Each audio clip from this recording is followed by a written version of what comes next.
I've actually kind of put off coming out here for a couple days because I haven't looked forward to this. But we're gonna start remaking that. Do not park your car under a tree. This is what happens. All the leaves and needles or whatever get packed underneath the door gaps and they rot this shit out. Alright. I'll do it under window frames, I'll do it door jams, trunk seals. Get it jacked up, that way we can If you got that car getting all the other parts out of the way, that you're going to fix, so we can replace the parts we're actually replacing a lot. Your famous uncle that you never knew leaves you a couple $1 billion, which, you know, hey, he was my uncle too. Okay. Remember that. It's good. Put it out somewhere where it's not going to catch a bunch of trash, because you're just going to make yourself. Hi, I'm John. This is Scarlett the Four-Eyed Cooter, and welcome back to the channel. Today I'm going to introduce you to what I'm going to call the life of work. So let's take a look at what's in store today. So today is going to be one of the last videos for the interior work.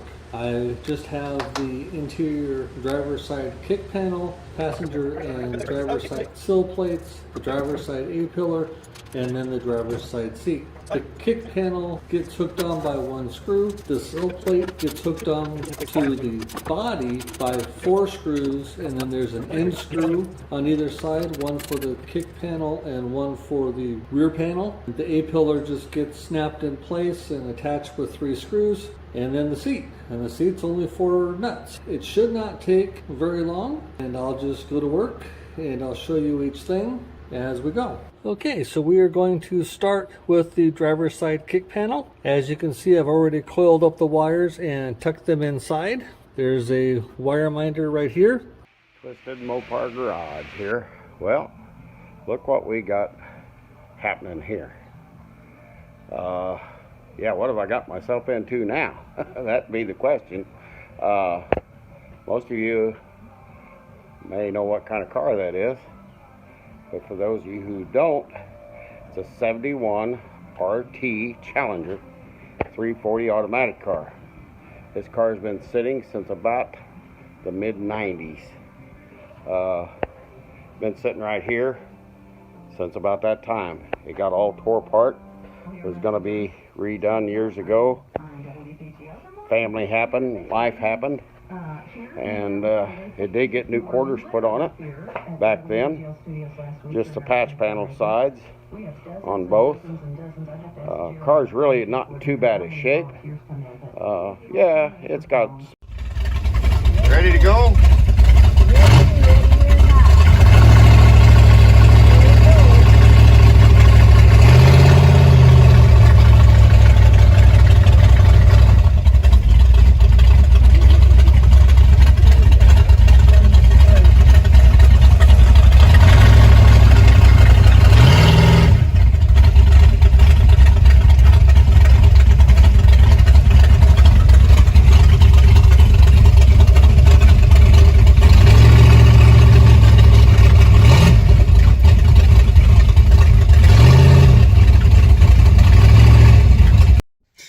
What's going on, guys?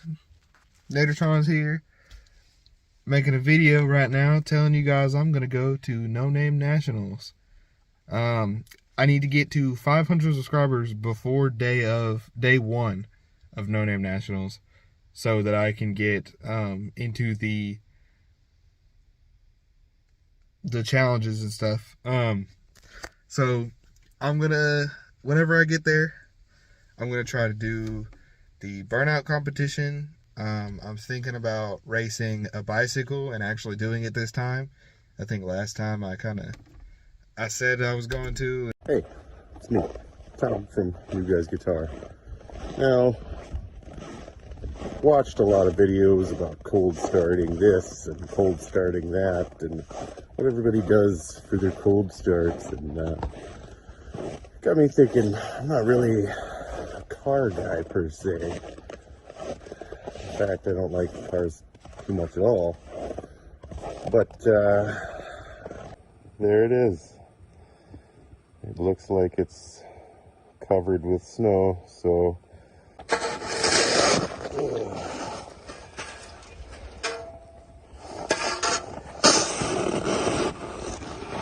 all right, well, back in the garage, and once again, we won't be working on the Ranger, which sucks-ish, because the snow is melting here, and I could probably start driving it soon. But in a previous video, I've introduced my 2007 Silverado. May or may not be some ticking coming from the famed DoD lifters. And you know, when you work for a company like Howard's and you have a platform like the LS engine, you seize the opportunity to do product testing. So that's exactly what we have here. We have a brand new camshaft that I've designed, and it's going to be competing for that low-end torque, grunt, daily driver, stock converter, but still have the chop.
How y'all doing?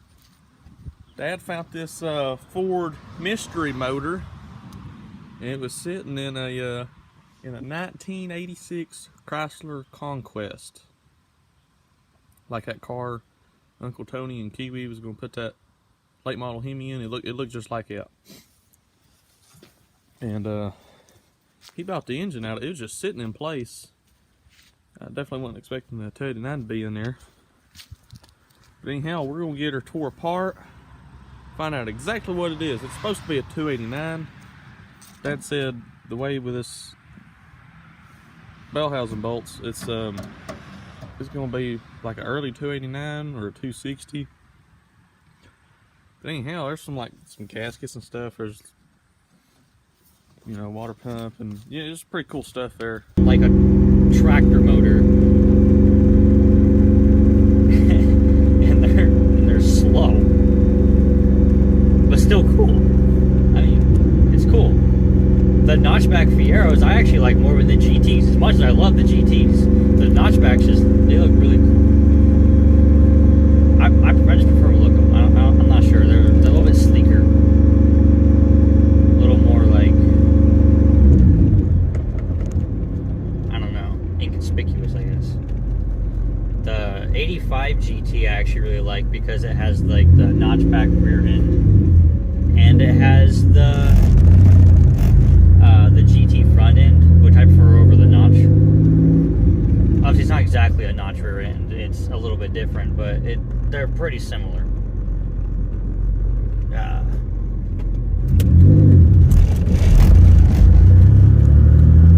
Right now, the car is probably only running on about 60% power. Still haven't gotten a box for the cold air intake. Hey everybody, today we're going to be working on the Corvette, replacing some of the parts that need to be replaced. I've got them all in one spot finally, so I can actually start working on making that video.